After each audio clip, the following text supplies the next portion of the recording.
This edition of the Ridley Report is brought to you by Breaking.com.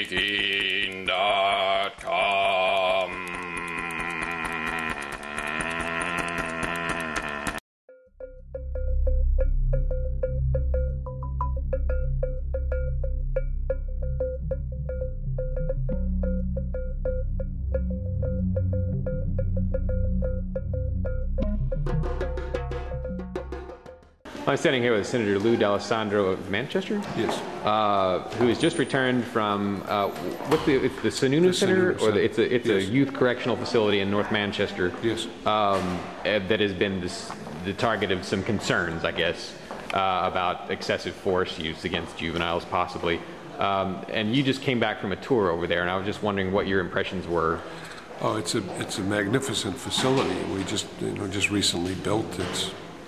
A brand new facility, has all of the amenities that you need to deal with troubled youth and do it in a very positive fashion. And as you mentioned, we'll hear from Disabilities Rights today. Mr. Cohen will give us an update on his report. But when you look at the physical plant, I mean, it's a magnificent physical plant. It's located in North Manchester in a wonderful site. It's about a 170-acre site. And it's been the Youth Development Center, it's been the Industrial School, it's now the Sununu Center, and it's been in place for many, many years. What's your sense of how many of the young people housed there are non-violent offenders, drug offenses, gun possession, that sort of thing, as opposed to violent?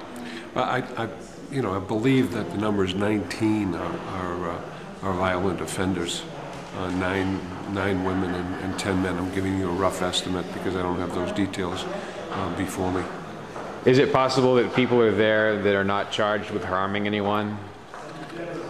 Well, there are people who have been adjudicated and sent there by the court for behavior that was not appropriate. So sure, there must be some there that fall into that category. Some drug offenders. Oh, I'm sure. I mean, I guess my concern is why should they even be there? If all they've done is a victimless crime, that's my concern, is those folks being in there with violent criminals.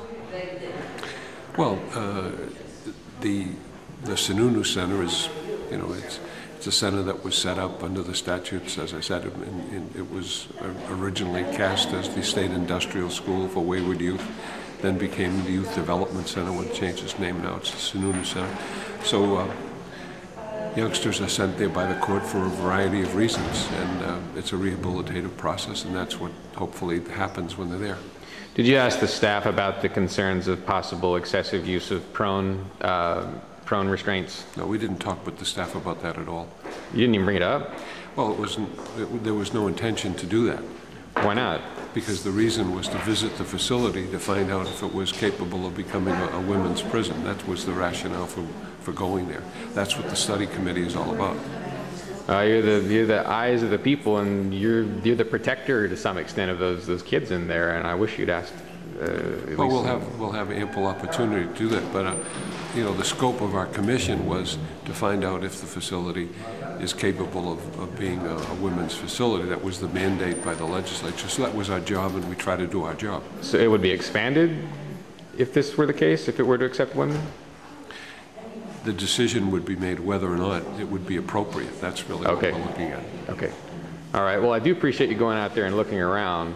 And I know you do it pretty much on your own time. Like, you don't get paid much, but yeah, if I was in there, I'd ask questions. Well, then maybe you ought to visit and ask questions. Maybe I should. I give it a shot. Sounds like a winner. I'm going to go over there today. Okay, good. Although I don't know if they'll let me in. Well, I'm sure they'll let you in, and you can address questions that are appropriate. All right. Thanks, Senator. You're welcome. Thank you.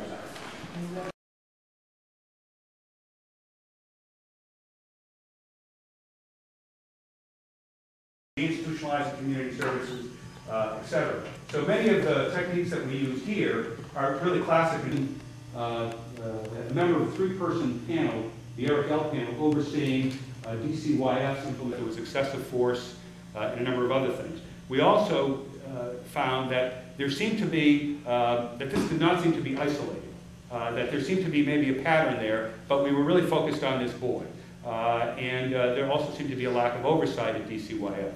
So we we looked at that, and we also looked at some recent history, which actually sort of refreshed my memory. Beginning around 2000, as maybe many of you recall, and people in this room, is that there were reports of abuse at the Sununu Center. And as a result of that, I think there was an AG investigation. There was Bev Hollingsworth headed up a commission to look at conditions at the Sununu Center. And the result of that was primarily the construction of a new, very beautiful facility. But I don't think whatever was addressed there was sort of the thing that led to it, that maybe undercurrent of mistreatment of residents. And so when we did our investigation, refreshed our memory about the history, we said, well, I think what's warranted here, especially given the population here, kids mostly with mental illness, that it made sense to broaden our investigation. And we said we'd do that to look at whether or not this restraint pattern, an unnecessary restraint pattern, and that's important to distinguish, sometimes you need to do it, was pervasive.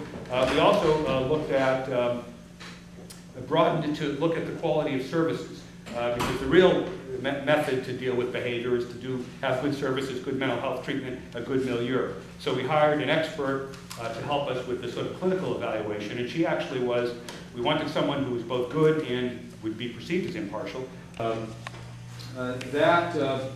She worked with us for about several months and incorporated in a lot of our findings. So basically, based on what we saw in the first investigation, I wanted to go back and see if those improvements actually were made and stuck, and to see if our recommendations were implemented. So we had multiple reasons to do it.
Real freedoms are eaten up a little at a time. I don't know if you were aware of this or not, but there are some pretty scary things happening in this building, the State House in Concord, New Hampshire. We've already amended the Constitution dozens of times. Let's throw it away for a master plan. Fortunately, there is the New Hampshire Liberty Alliance. They're fighting back. But what price freedom? But they need your help. They offer free training. They offer courses, ways that you can learn how to be most effective in fighting for liberty inside the State House. Visit nhliberty.org to find out when the next class is. If you take it, you'll be a much more effective voice at stopping these folks from taking away your liberty. Government can't control everything without controlling me. nhliberty.org